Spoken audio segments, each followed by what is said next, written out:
Recuerdo cuando estuve con Iker Jiménez, yo colaboro con él desde hace ya 13 años, se dice pronto, y tuve oportunidad de presentar el libro ahí, en el plató con él. Luego empecé a recibir cantidad de mensajes, ¿no? De personas, cuando digo luego, en los días siguientes, ¿no? Que habían comprado el libro, que lo habían devorado, y algunos de ellos se habían acercado a Dios. Algunos de ellos que no creían, o que eran católicos tibios, como tantos hay hoy día, que este libro, a fin de cuentas, pues les sirvió para dar pues un paso importante en su vida y darse cuenta de que sin Dios es imposible ser feliz. Jesús de Nazaret es el único protagonista que está presente a lo largo de todo el libro, junto con los 12. He de reconocer que el mérito de la idea de escribir este libro no es mío, sino de mi editora, de Espasa, del Grupo Planeta, Lola Cruz, una historiadora maravillosa, a la cual conozco desde hace más de 30 años, que a raíz de últimas noticias de Jesús, me dijo: oye, José María, ¿por qué no escribes un libro sobre los 12 apóstoles? Y dije, caramba, qué gran idea y qué gran desafío al mismo tiempo. Porque, como sabéis mejor que yo, de los apóstoles se sabe poca cosa a la luz de los evangelios, y ha sido pues un trabajo de investigación, de indagación, de sumergirme, ¿no? De trasladarme en la máquina del tiempo al siglo I y de intentar visualizar, incluso físicamente, a cada uno de estos 12 hombres a los que Jesús eligió, que son, a fin de cuentas, 12 espejos en los que tú te puedes ver retratado en alguno de ellos. Pues mira, yo me identifico más, no sé si con Judas Iscariote, con Pedro, otros con Andrés, otros con Simón el Cananeo, que es un gran desconocido, que sale a la luz en este libro, y cuyos restos, vosotros habéis estado seguro en la Basílica de San Pedro en Roma, están bajo el altar de San José, en la Basílica de San Pedro, junto con los de Judas Tadeo, otro apóstol de Jesús, lo cual yo ignoraba antes de escribir el libro. Quiero decir con esto que para mí escribir el libro me ha servido para aprender y para acercarme más a Dios. Cada uno de estos libros que yo escribo, desde que tuve mi conversión, muchos lo sabréis, hablábamos hace un momento, ¿no?, de esa charla que di en el Centro de Espiritualidad, donde tuve oportunidad, ¿no?, de explicar en grandes pinceladas, ¿no?, mi conversión. Pues cada uno de esos libros que yo he escrito desde el 5 de agosto, Virgen de las Nieves, del año 2009, me ha servido para intentar ser mejor persona, para acercarme a Dios y para ratificarme, si cabe aún más, en que sin Dios es imposible ser feliz, aun teniéndolo todo materialmente, ¿no? Como yo lo tuve cuando trabajaba en el diario El Mundo, donde estuve 12 años, desde el principio del periódico. Yo soy periodista y he ejercido el periodismo y sigo, de hecho, ejerciéndolo, ahora de otra manera, con una colaboración en La Razón, todos los domingos, una página, y con Iker Jiménez, ¿no? Cuando me llama pues para hablar de algún tema, siempre son temas, la casa de María de Nazaret en Éfeso, por ejemplo, ¿no? Mi experiencia en Medjugorje, en fin, muchos temas que Iker ha considerado que pertenecen al gran público y que son de gran interés, ¿no? Y que al mismo tiempo acercan a muchas personas a Dios. Personas pues eso, televidentes, de seguidores de Cuarto Milenio ya, desde hace más de 20 años, que me han escrito, ¿no? Ahora, con motivo del libro de los 12, para decirme pues que les ha impactado mucho, ¿no?, la figura, porque hemos tenido siempre un poco la tentación, ¿no?, a lo largo de los siglos, de poner a los 12 en un pedestal. Y cuando estuvieron en la tierra, aquí en la tierra, que yo sepa, no hay ningún santo, empezando por mí. eran personas de carne y hueso, con sus miserias, con sus defectos. En el caso de los apóstoles, 6 eran pescadores, eran hombres de mar, rudos, maleducados, incultos, analfabetos algunos. Y sin embargo, Jesús los eligió para dar a conocer el reino de Dios. Es impresionante, ¿no? A mí es algo que me llama poderosamente la atención, cómo el Señor va escogiendo instrumentos, no solo ya en el siglo I, sino desde entonces hasta hoy, ¿no? Para, a través, o a pesar, mejor dicho, de esos instrumentos, pues contagiar, ¿no? Ese amor a Dios, que es lo que nos hace felices de verdad, ¿no? Aun en medio del sufrimiento, aun en medio de las dificultades, de las enfermedades, de los problemas que todos tenemos, en mayor o menor medida, ¿no? Yo sé muy bien lo que es llevar la cruz con Cristo y llevar la cruz sin Cristo. Y no tiene nada que ver, ¿no? Porque yo, todos los años que estuve alejado de Dios, no me libré del sufrimiento.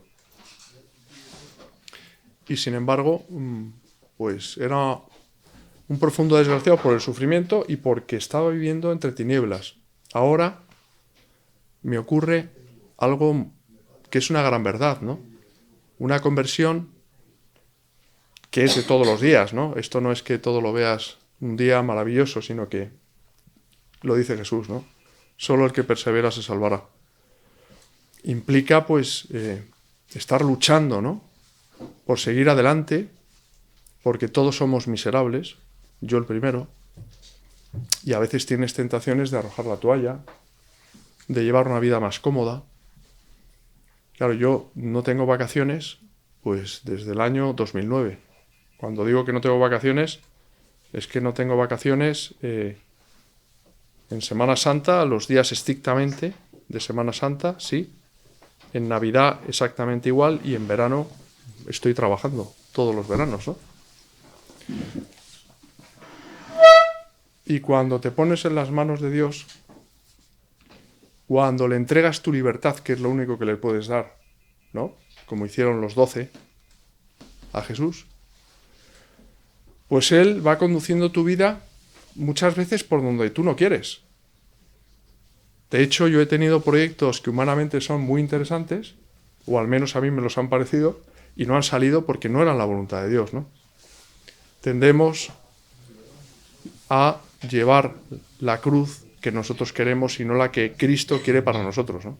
Que no coinciden por la sencilla razón de que no somos Dios. Y este libro de los 12, a mí, como digo, me ha enriquecido mucho en la visión que yo tenía de los apóstoles. Me ha ayudado mucho un gran investigador de los apóstoles, Otto Hoffmann, por supuesto Benedicto XVI, que dedicó homilías a los apóstoles,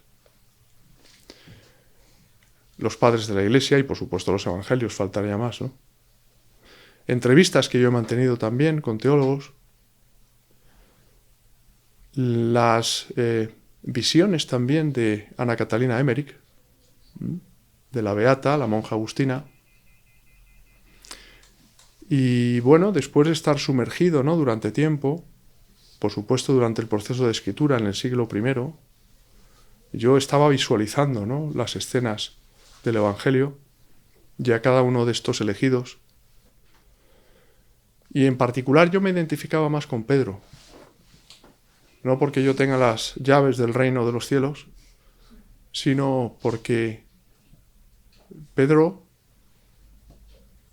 traicionó a Jesús. Traicionó a Jesús porque, pese a ser un hombre valiente, se comportó como un cobarde en el huerto de Getsemaní, ¿no? Y sobre todo en el Gólgota. No vemos a Pedro hasta que Jesús resucita. Bueno, ni a Pedro, ni a todos los apóstoles, a excepción de Juan, como sabéis, ¿no? Que es a mí una imagen que me conmueve, ¿no? Es decir, ¿quiénes están al pie de la cruz en el Gólgota? ¿Dónde están los apóstoles? Esos hombres que siguieron a Jesús durante sus 3 años de predicación pública, que le vieron obrar milagros, sanar a paralíticos, a enfermos, ver a los ciegos, expulsar espíritus inmundos de los cuerpos. Que días antes algunos de ellos, Pedro por ejemplo, entre ellos, Santiago el Mayor, patrono de España, vieron con sus propios ojos cómo Jesús resucitaba a Lázaro. Y sin embargo, Pedro le niega 3 veces, como le niego yo, como le negamos nosotros, cada vez que ofendemos a Jesús. Y para eso, pues tenemos el sacramento de la penitencia, el cual yo procuro frecuentar semanalmente porque lo necesito. Porque yo, aunque esté hablando aquí de los 12, pues soy un pecador, un miserable pecador. Pero Jesús me ama con todos mis defectos y se sirve de mí porque yo a Jesús le he entregado mi libertad, como os decía. A imagen y semejanza de la Virgen María, ¿no? He aquí la esclava del Señor. Yo me he convertido en esclavo de Jesús. Y eso significa, primero, apostar a caballo ganador, pero no librarte de la persecución, de las calumnias, de las injurias, de 1000 cosas, ¿no? Porque si algo no puede soportar el demonio es que Jesús, a través o a pesar de mí, pueda salvar almas. Pero eso es algo que los 12 asumieron y todos los apóstoles que ha habido después de los 12, entre los cuales me incluyo yo, en el siglo XXI. Hablabais de San Pablo. A mí San Pablo es que me flipa, ¿no? Porque me veo de alguna manera, y salvando las distancias, como es lógico, representado en él, ¿no? Reflejado en él. Como yo me caigo del caballo también, después de estar 15 años sin pisar un confesionario, y ahora estoy hablando aquí con vosotros de Dios. Estas cosas solo las hace Dios. Él hace todas las cosas nuevas. Y hay una transformación también en los apóstoles que a mí me cautiva, ¿no? Es decir, cómo estos hombres, de andar por casa, de carne y hueso, con todos sus defectos, sus miserias, que tienen miedo, porque son muy humanos, y tienen miedo, y salen en desbandada en el huerto de Getsemaní y dejan solo a Jesús. Y no están al pie del Gólgota, de la cruz, salvo Juan. Cómo cuando se produce esa efusión del Espíritu Santo en Pentecostés, marca un antes y un después en sus vidas. Es decir, cómo esos hombres que huyen despavoridos y abandonan a su maestro, luego son capaces, a excepción de Juan, como sabéis, que muere centenario, ¿no? Después de escribir el Apocalipsis en la isla de Patmos, y por obvias razones de Judas Iscariote, que se ahorca en el campo del alfarero, campo de la sangre, por cierto lugar que hoy se puede ver en Jerusalén, bajo el monte Sinaí. Todos ellos son capaces de dar la vida por Cristo. Se produce una transformación brutal. Hasta entonces no han podido hacerlo porque no tenían al Espíritu Santo. Por eso esa invocación que ha hecho nuestro párroco, ¿verdad?, al Espíritu Santo, que yo hago también cada vez que hablo, es imprescindible. Porque cuando tienes que pasar por pruebas, porque a mí me hace gracia eso que dicen, ¿no?, de que Dios aprieta pero no ahoga. Es una gran mentira. Dios ahoga, te lleva al extremo para probarte en el amor y en la confianza que le tienes. Y hay veces, pues, que lo pasas mal y que estás a punto de arrojar la toalla, que es lo que quiere el demonio que hagas, que hagamos. Y de ahí la importancia, ¿no?, de perseverar. Por eso decía que la conversión es de todos los días. Es fundamental que cada día intentemos vencernos con la ayuda imprescindible de Dios. Sin mí, lo dice él bien claro, y él es la verdad, Jesús, no podéis hacer nada.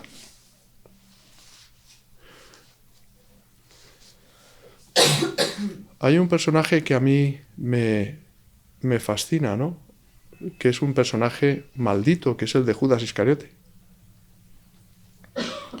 Yo me pregunto, ¿no?, ¿realmente Judas Iscariote era un hombre tan perverso, tan malvado, cuando Jesús le eligió para formar parte de su colegio apostólico? Era un apóstol que predicó el reino de Dios, igual que sus compañeros, que incluso hizo milagros en el nombre de Cristo, curó enfermos y expulsó demonios, pero que poco a poco, y es cierto que lo escrito está, Zacarías nos dice en el Antiguo Testamento que será entregado el Mesías por 30 siclos de plata.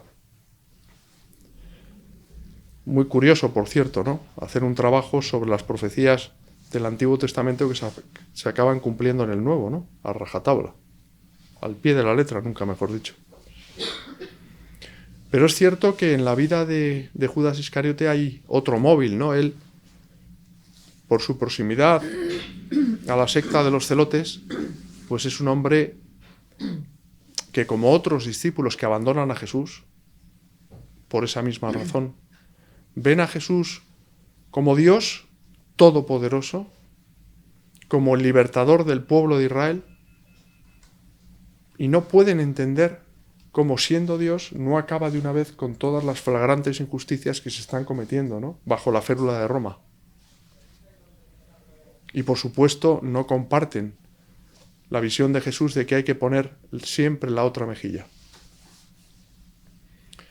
Lo cierto es que Judas va al campo del alfarero, bautizado luego, por obvias razones, con el nombre del campo de la sangre.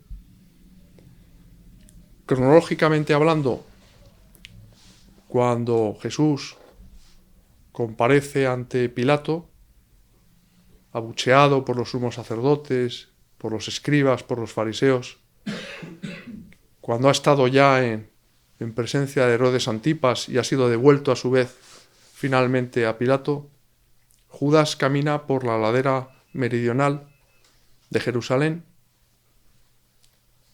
hacia el templo. Lleva a la cintura el manojo con los 30 denarios de plata, con la efigie de Tiberio, que es el emperador que rige en aquella época. Y una vez que llega al templo, los sacerdotes que están oficiando ese día se ríen de él, ¿no? Le tratan, le ridiculizan, y él arroja furibundo esas 30 monedas de plata. Los sacerdotes dan un paso atrás porque es dinero contaminado, precio de sangre, y no pueden ofrecerlo como, valga la redundancia, como ofrenda al templo. Y Judas, desesperado, acude al campo del alfarero, con el cual, que ha sido comprado por los sacerdotes con ese dinero de la tradición, y una vez allí, pues se ahorca, ¿no?, con el cinturón de la rama de un árbol. Y Pedro ahí va más lejos todavía en los Hechos de los Apóstoles y nos dice que cuando cae al suelo sus vísceras se desparraman por la tierra, ¿no? Es un final terrible en el cual la realidad supera la ficción. Y claro, la gran pregunta es, ¿Judas Iscariote se ha condenado? En este sentido, Juan Pablo II, en un libro célebre, Cruzando el umbral de la esperanza, dice que nadie puede afirmar, ¿no?, que Judas esté en el infierno, y la Iglesia, de hecho, solo se pronuncia cuando alguien está en el cielo, ¿no?, a través de los procesos de canonización, pero jamás ha dicho ni dirá que fulanito de tal está en el infierno, ¿no? Sea como fuere, Judas ha pasado a la historia como el traidor, el gran traidor, el símbolo universal de la traición. Y, por ejemplo, pues hoy día las cabras Judas, se les llama así, son las que conducen al matadero a los corderos lechales de menos de 3 meses para ser degollados, como lo fue Jesús, ¿no? Incluso los funcionarios del registro civil en Alemania tienen la potestad de denegar el nombre de Judas a los padres que quieran llamar así a sus hijos. Es un hombre maldito. En San Juan de Letrán no hay un solo vestigio de Judas Iscariote.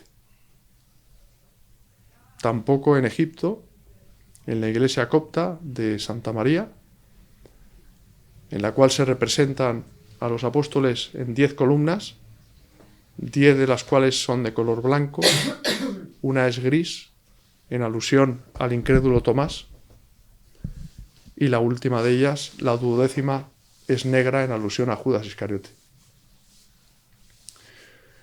En fin, yo tampoco quiero aquí soltar un sermón. Yo creo que quizá sea más interesante que haya alguna pregunta, que intervengáis vosotros también. Y aquí me tenéis a vuestra disposición para, no sé, cualquier pregunta que queráis hacerme. Pues yo, si puedo, pues os la responderé de mil amores. José María, yo quiero hacerle una pregunta, por favor. A mí me llama mucho la atención el tema del Apocalipsis. Y a mí también. Es un tema que me parece... Ahora van a estrenar una película, no sé si están estrenando. Se ha estrenado. Ya se ha estrenado. Broadway. Tienes Broadway. Sí, y el tema de precisamente que el apóstol Juan, el apóstol amado de Jesús, sea el único que no muere, el único que vive y muere por muerte natural, es el que nos escribe sobre el Apocalipsis como una especie de paradoja. Me gustaría saber qué opina usted respecto a si a través de lo que ha investigado para este libro y lo que usted ha podido pues conocer o discernir, ¿tiene algún sentido el hecho de que sea precisamente el único apóstol que no entrega su vida de manera violenta y por martirio, el que nos pone como el espejo o el túnel de una existencia futura, no sabemos si próxima o no, pero evidentemente para los católicos real, o sea, que va a existir un apocalipsis? Y si en este libro podemos encontrar algo que nos lo aclare. ¿Usted qué opina respecto a la figura de Juan, que a mí me parece, precisamente también como yo que soy madre, el tema de la Virgen a los pies de su hijo, me parece algo, o sea, que por los siglos de los siglos es desgarradora, y la figura de Juan, como que encima era el más joven, el que razonablemente hubiera sido el más débil o más vulnerable a la situación. ¿Usted ve algún tipo de...? A lo mejor es una pregunta un poco No. Sí, yo creo que es muy interesante tu pregunta, porque yo me la he hecho también. Es decir, Juan... Primero yo creo que hay que acabar con el tópico de que Juan era como una especie de afeminado, ¿no? No. Hay personas... Por eso digo, porque Jesús le apodó Hijo del Trono, junto con su hermano Santiago, ¿no? Eso para empezar. Es decir, Juan era un hombre muy recio. Es cierto que yo creo que era el más joven de los apóstoles, sí. De hecho, él muere centenario.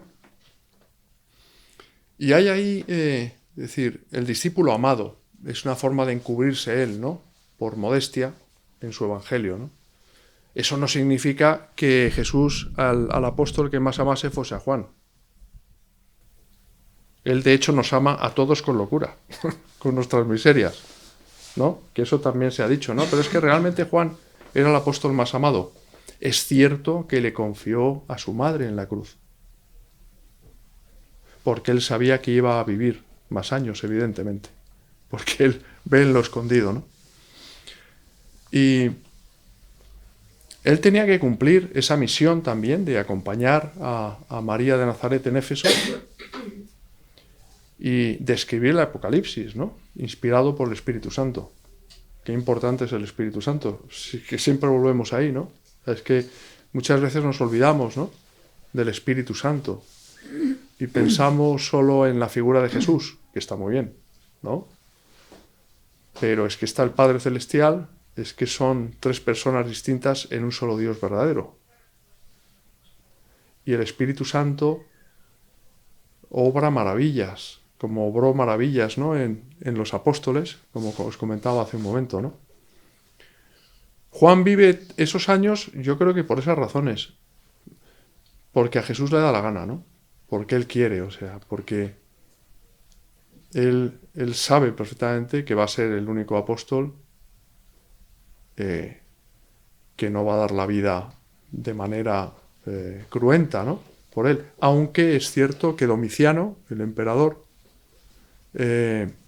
está a punto de acabar con él. Esto ya forma parte, es decir, no está documentado 100%, pero sí le meten una caldera de aceite hirviendo, ¿no? Y él sale absolutamente ileso. Y lo manda a la isla de Patmos, ¿no? Entonces la figura de Juan a mí me sobrecoge también, ¿no?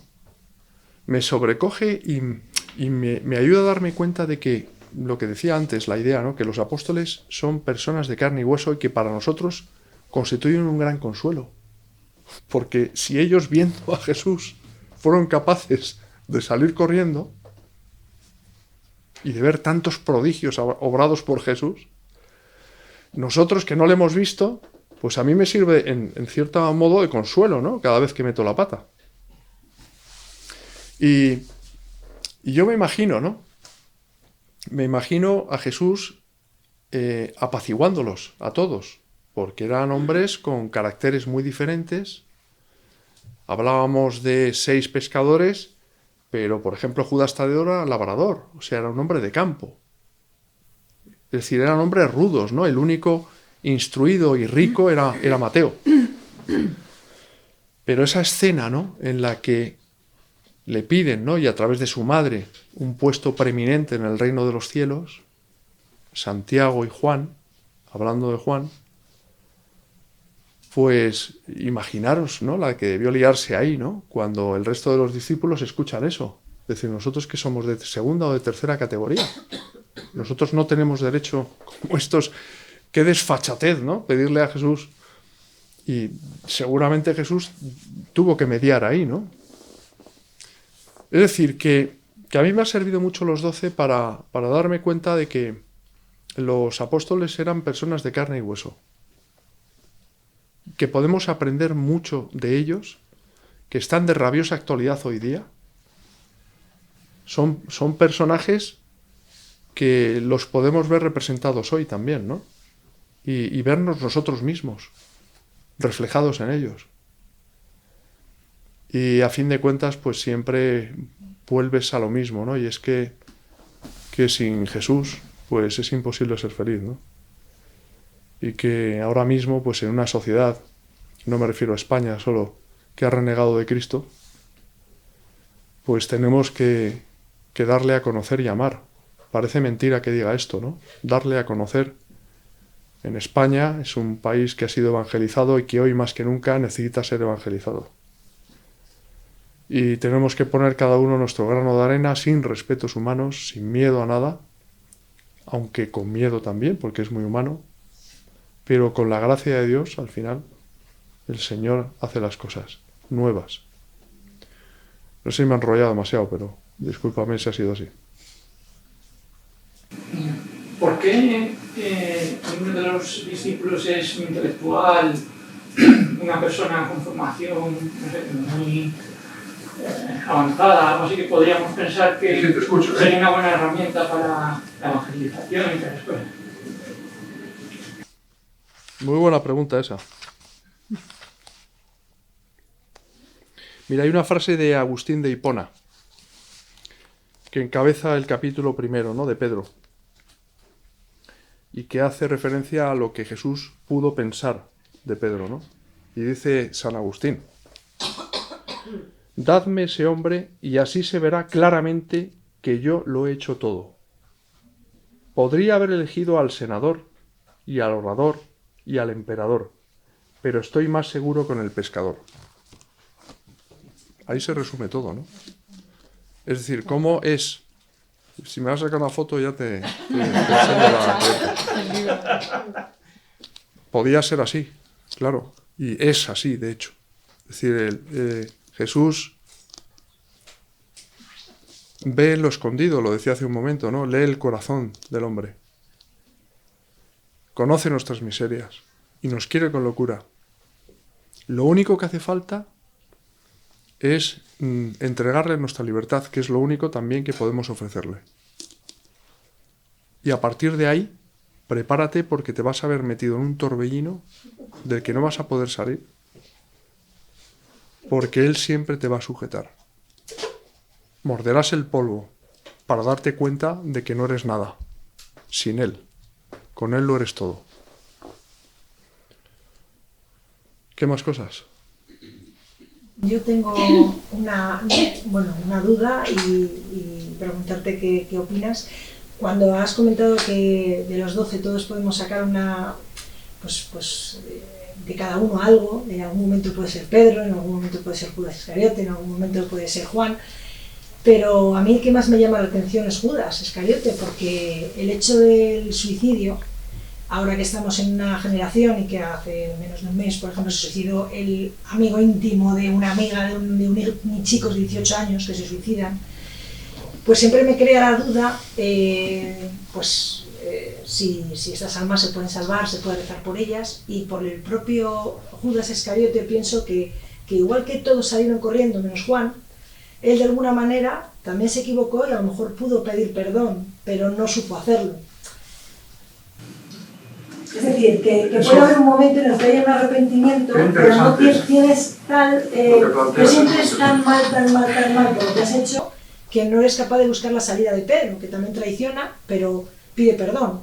Entonces, ¿esas almas tienen alguna posibilidad de rezar por ellas siendo jóvenes como los que estamos ahora? Por supuesto que sí, hay que rezar por todos. Y además, eso nos enseña algo muy importante, que por desgracia no está de moda hoy día. Y es que no debemos juzgar a nadie. A nadie. Yo he juzgado a personas y me he equivocado por las apariencias. Entonces, no debemos juzgar a nadie. El único que puede juzgar es Dios. Si una persona se ha quitado la vida, hay que saber lo que está dentro de su corazón y solo Dios es el que ve el corazón de las personas. Nosotros no somos quienes para decir, oye, tú eres bueno, tú eres malo,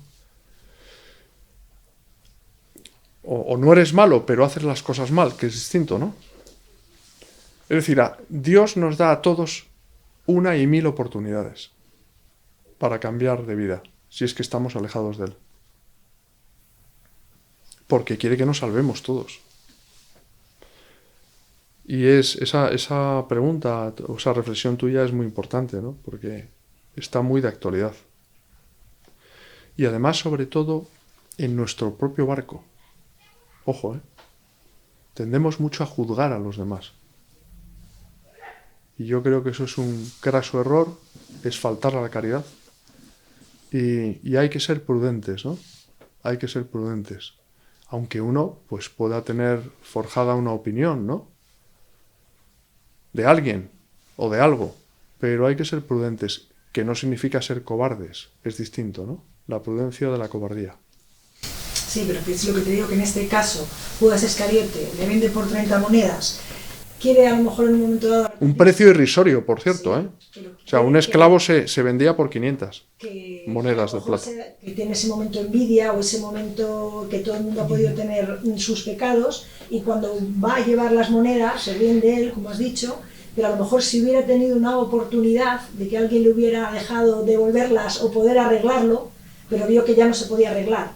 Entonces es a lo que voy, que hay veces que la gente no tiene esa oportunidad o no conoce lo suficiente a Dios. Pero eso todo eso Dios lo tiene en cuenta. Por eso cada persona es un mundo, ¿no? Cada persona es un mundo y nosotros no somos quienes para meternos en ese mundo de esa persona, ¿no? Que a lo mejor rezando por esas almas, a lo Claro, mejor todavía claro. tiene O sus esa sufrimientos. persona en un momento determinado de No ha lucidez, visto salida o sí, pues se ha tenido un arrepentido, arrepentimiento o algo. pero En fin, como se ve mal, no cree que merece Claro. derecho a nada, Claro. y tiene esa valentía de suicidarse, que es un horror, pero hace algo tan difícil como decir que se merece el mayor castigo, que a lo mejor sería sufrir en esta vida todo lo que te caiga, pero claro, es que me parece muy complicado lo de Judas. Entonces le ponen, como has dicho, al negro, pero a lo mejor también ha sido negro en un momento dado antes de recibir el Espíritu Santo otro, y ha hecho cosas peores. Hombre, peor que entregar a Cristo es difícil, pero ha hecho cosas como para merecer que esté sí, tan- sin duda. que esté Sin también duda ninguna. gris, negro, Sin duda ninguna. y Decir, nada. Entonces, claro, todos. según las oportunidades y el momento, Bueno, a lo lo que- mejor él creía que tenía Lo que hizo Pedro fue terrible. Claro, fue terrible. O sea, negarle 3 veces a Jesús jurando en falso, eso es terrible. Pero él se arrepintió. Se arrepintió y además Jesús se lo dijo. Que iba a suceder, ¿no? Y él pues pensaba que era el Salvador ¿no? Y al final se dio cuenta, lloró amargamente, mordió el polvo y se dio cuenta de que no era nada sin Jesús, ¿no? Y es la historia, si es que es la historia de la humanidad. O sea, esto no estamos hablando del siglo I, ¿no? Estamos hablando del siglo XXI. Hoy día sucede exactamente lo mismo. Por eso, y es mi experiencia personal, lo único importante es ser fiel a Jesús y servirle a Él, única y exclusivamente. ¿Y que meteremos la pata? Pues claro que sí. Pero si nosotros, por lo menos, me quedo con ese verbo de luchar, aunque no hagamos la voluntad de Dios siempre, pero por lo menos luchemos por hacerla, y eso significa frecuentar los sacramentos, empezando por este orden, y es muy importante, ¿no? El sacramento de la penitencia y la Eucaristía, y por supuesto el rezo del Santo Rosario, pues nos iremos al cielo. Nos costará más o menos, pero al final el Señor lo hará todo. Y Él es lo que valora realmente, ¿no? Y cómo Él nos prueba en el amor, ¿no? Porque al final nos salvaremos por el amor, ¿no? Y ese amor que Él nos tiene a nosotros no es el que le tenemos nosotros a Él. Pero Él lo sabe y cuenta con nuestros defectos, nuestras miserias. Pero si tú cada vez que has hecho algo mal, ¿no? Y también hay una cosa muy importante, ¿no? Aquí. Yo, por ejemplo, si discuto con Paloma, ¿no? Yo tengo que pedirle perdón a Paloma. Pero primero se lo tengo que pedir a Jesús, que es quien ha puesto a Paloma en mi vida. Porque yo no he vivido la caridad con una persona que Jesús ha puesto en mi vida. Y he ofendido primero en sus pupilas, como decía el Padre Pío, a Jesús. Y me voy a confesar. Y pido primero perdón al Señor. Y luego a Paloma. Pero siempre eso es importante, ¿no? Tenerlo claro, ¿no? Y a veces, pues, empezando por mí, pues no lo he tenido claro. Ahora ya lo sé. Gracias a Dios. ¿Qué más cosas? Yo quería volver a San Juan en un momento anterior al que ha comentado ella. Siempre, bueno, no siempre, desde hace un tiempo a esta parte, he pensado que quizás San Juan tuvo el valor de mantenerse al pie de la cruz sin el Espíritu Santo todavía, porque fue el discípulo que apoyó la cabeza en el pecho de Jesús en la última cena, fue el primer devoto al Sagrado Corazón de Jesús en esta ciudad que es. De hecho, el Sagrado Corazón de Jesús es Santa Gertrudis, se le pareció también San Juan, y Santa Gertrudis le dejó Jesús apoyar a Santa Gertrudis la cabeza en su corazón, y ella asombrada le dijo a San Juan: esto tú no lo has contado en el Evangelio. Esto tú no contaste. Entonces siempre tenía como, no sé qué piensas tú de este punto, siempre tenía la intuición de que él tuvo esa valentía, no tuvo el Espíritu Santo, pero es que apoyó la cabeza en el Sagrado Corazón y luego estuvo al pie de la cruz viendo cómo salía la misericordia de la llaga de Jesús, de su Sagrado Corazón. Sí, está muy bien, es muy bonito lo que dices. Y probablemente sea cierto. Pero al final ese gesto que él tuvo en la última cena, Jesús lo apreció. Lo apreció y hasta el punto de que él lo eligió, ¿no? Para cuidar de su madre, ¿no? Y el Sagrado Corazón de Jesús, a mí me encanta Valladolid por eso, precisamente, ¿no? Ante todo. La gran promesa es una maravilla, ¿no? Y yo, de hecho, llevo un detente. El escapulario contra el maligno, el Sagrado Corazón de Jesús, lo llevo puesto siempre colgado. Porque ha parado balas en guerras, ¿no? Y el Sagrado Corazón de Jesús yo creo que es lo más grande que puede haber. Y me ha gustado mucho lo que has contado, de verdad. Estoy de acuerdo contigo. ¿Qué más cosas? El libro en sí, ¿qué enfoque tiene? Un enfoque más bien científico, buscando fuentes, digamos, que podrían convencer, digamos, a alguien que no tuviera fe, o está entretejido un poco también con fuentes que no son, digamos, fiables desde el punto de vista científico. Es todo fe, todo... o sea, ¿qué enfoque crees que hay que tomar hoy en día si uno es honesto y sincero, ¿no? Para abordar un tema de forma que abarque la realidad? O sea, porque el problema es que si uno toma un enfoque totalmente cientificista, digamos que hay cierto riesgo de dejar fuera parte de la realidad, ¿no? Entonces, ante el reto de escribir un libro como ese, pues me parece muy importante, o sea, que nos comentes qué enfoque has tomado. Bueno, hace un rato, yo creo que más bien al inicio, ¿no? He citado algunas fuentes que he utilizado para hacer el libro, ¿no? Como Benedicto XVI, Otto Hoffmann, teólogos, los evangelios, por supuesto, los evangelios apócrifos también. Es un libro, en ese sentido, riguroso absolutamente, pero no es un libro escrito por un teólogo, sino por un periodista. Es decir, es un libro para el gran público, que sirve a los católicos y a los católicos también que están bautizados pero son tibios, y a los no creyentes también. Es decir, y eso va en consonancia también con que un grupo como Planeta haya apostado por este libro, porque se ha dado cuenta que es un libro que interesa, porque profundiza en el personaje de Jesús, sobre todo el primero, Últimas Noticias de Jesús, y en los 12 apóstoles, ¿no? Y que además sacas la conclusión de que es una patraña que la ciencia y la fe estén reñidas, sino que van de la mano juntas, se complementan.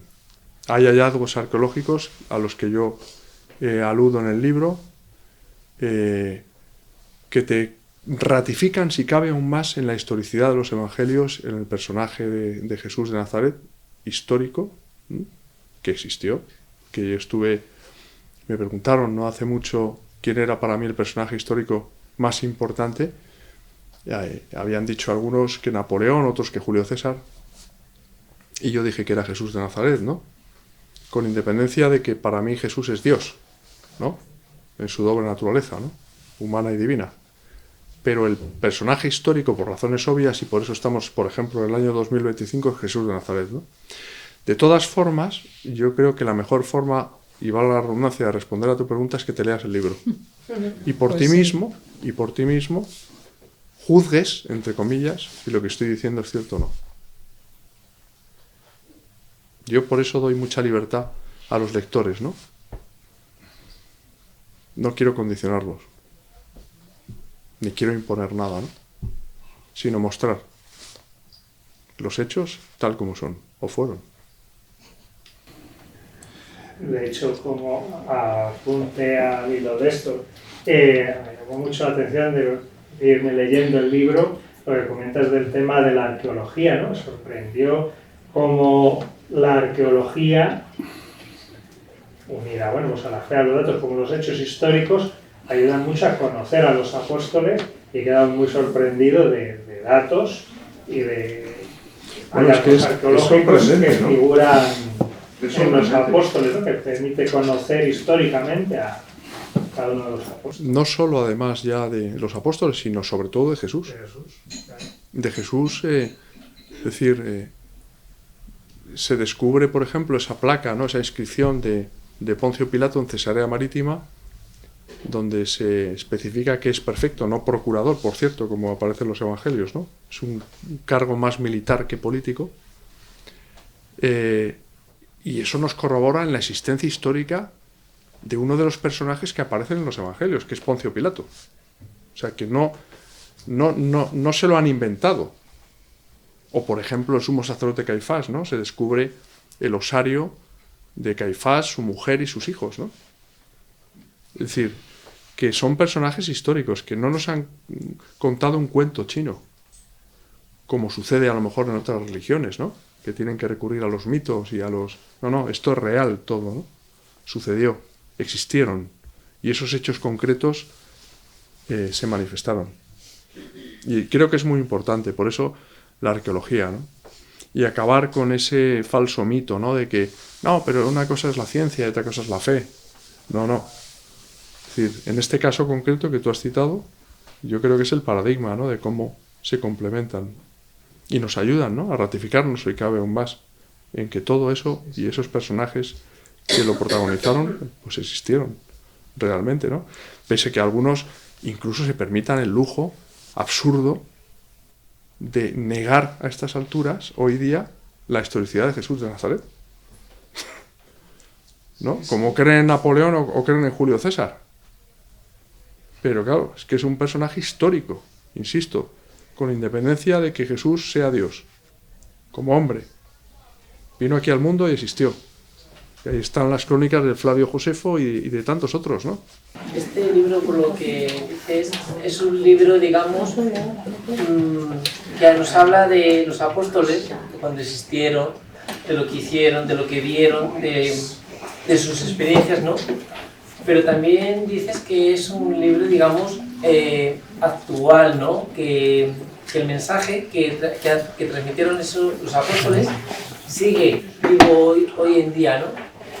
Mi pregunta, digamos, es, ¿tú cuando lo escribiste, lo concebiste también como una especie de llamada de atención a los jóvenes de hoy en día, como que estamos más descabezados, digamos, y cada uno estamos yendo por nuestros lares, por nuestro mundo y todo eso? Y dice, no, a ver, seamos apóstoles, o sea, conoce a Jesús, no sé qué. ¿Lo concebiste con ese, o tuviste esa idea en mente? Es decir, este libro puede ayudar a los jóvenes a volver a redescubrir a Cristo a través de los apóstoles, o sea, sed apóstoles de nuevo, otra vez. Sí, claro, eso lo he comentado hace un momento, ¿no? Es decir, yo a la hora de escribir este libro, primero quería yo aprender, porque parece mentira, ¿no? Que siendo católico practicante, ignorase muchas cosas, ¿no? Como ignoro y sigo ignorando muchísimas más, ¿no? Y por supuesto que ese libro sea un libro de actualidad, que cualquiera pueda leer, jóvenes y mayores. O sea, un libro para todos los públicos, con independencia también del credo político y religioso del lector. Y yo creo, como decía antes, que los apóstoles están hoy de actualidad y que a través de ellos pues podemos vernos reflejados, ¿no? Yo os invito a que leáis el libro, ya que por vosotros mismos saquéis vuestras conclusiones, ¿no? Pero sí, desde luego, es una llamada también fuerte, a los jóvenes. Y luego, bueno, yo las críticas que estoy teniendo pues son muy buenas, ¿no? La verdad, de los dos lados, ¿no? Ahora me han invitado ya me invitaron a Televisión Española y ahora vuelvo, ¿no? Al canal 24 horas. Voy a hacer un programa. Y voy a ir a Antena 3 también. Y ya están 4 y voy a volver otra vez con Iker, que abriremos probablemente Cuarto Milenio, con los 12 de nuevo, porque él está pues subyugado, ¿no?, con el libro y con los personajes de los apóstoles, que son unos grandes desconocidos y a los cuales se ilumina aquí en estas páginas. José María, de todos los discípulos, ¿cuál es el que más te ha sorprendido, que tenías a lo mejor una idea concebida o que tampoco se sabía mucho de él y de repente has dicho wow? Yo creo que me han sorprendido todos. Porque se sabe más de Pedro, se sabe más de... pero de algunos poco se sabe. O sea, no... Bueno, de Simón el Cananeo hay 2 referencias. Y la labor que ejerció además de predicación, ¿no?, que se jugó la vida con Judas Tadeo, su compañero de predicación, yo la desconocía, ¿no? Y una pregunta, ¿cuál de todos los libros que has escrito es el que más te ha llenado y donde has sentido como más profundamente al Espíritu Santo o al Señor? O sea, ¿cuál es el que más te ha llenado? Qué buena pregunta esa. ¿Cómo te llamas? Almudena. Almudena. Mira, venimos de Madrid. Pues mira, yo te diría, Almudena, que todos y cada uno de ellos. Es decir, vamos a ver. Yo ya es que he perdido la cuenta de los libros que he publicado. Yo establezco una división, ¿verdad?, en mi oficio de escritor. Y es antes y después de mi conversión. Asiente aquí este cura tan majo que tenemos aquí. Me cae muy bien, coño. Y usted también, ¿eh? No se ponga celoso. Ya. Entonces, claro, el 5 de agosto de 2009 marca... ¿Que está en Madrid? ¿Dónde está Madrid? ¿Dónde está? En O'Donnell. Ah, ya. A mí me suena que nos hemos visto alguna vez. Puede ser. Pues ese 5 de agosto de 2009 marca en mi oficio de escritor 2 etapas, ¿no? Yo soy un apasionado de la historia. Me apasiona la historia, desde muy joven he leído muchos libros, sobre todo el género biográfico, ¿no?,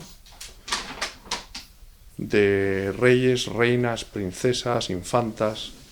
Me gustaba mucho todo el tema de la Casa Real, ¿no? He publicado muchos libros con Planeta, con Plaza y Janés, que son mis 2 grupos, digamos, de referencia, ¿no? He publicado una trilogía sobre la Guerra Civil, prologada por Stanley Payne, el hispanista americano. Otro libro, pues, ensalzado, ¿no?, por Hugh Thomas, sobre la Guerra Civil también.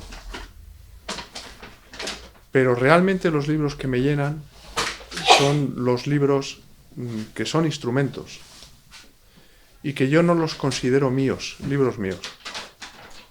Por ejemplo, un libro que marca mi vida es el libro del Padre Pío, que me dice Paloma que está ahí, por cierto. El libro del Padre Pío me cambia la vida, ¿no? Me cambia la vida, y no solo a mí, ojo, a miles de personas. Yo he recibido miles de correos desde que ese libro se publica en el año 2010. Libro que se presenta en Madrid, me lo presenta Monseñor Munilla. Viene el superior del convento de San Giovanni de Rotondo, donde vivió el Padre Pío, a presentarlo, es profeso a Madrid, ese libro. Y ese es un libro que está, digamos, ungido. Es además, si yo tuviera que contar la intrahistoria de ese libro, que va un poco en línea con lo que usted me decía, ¿no?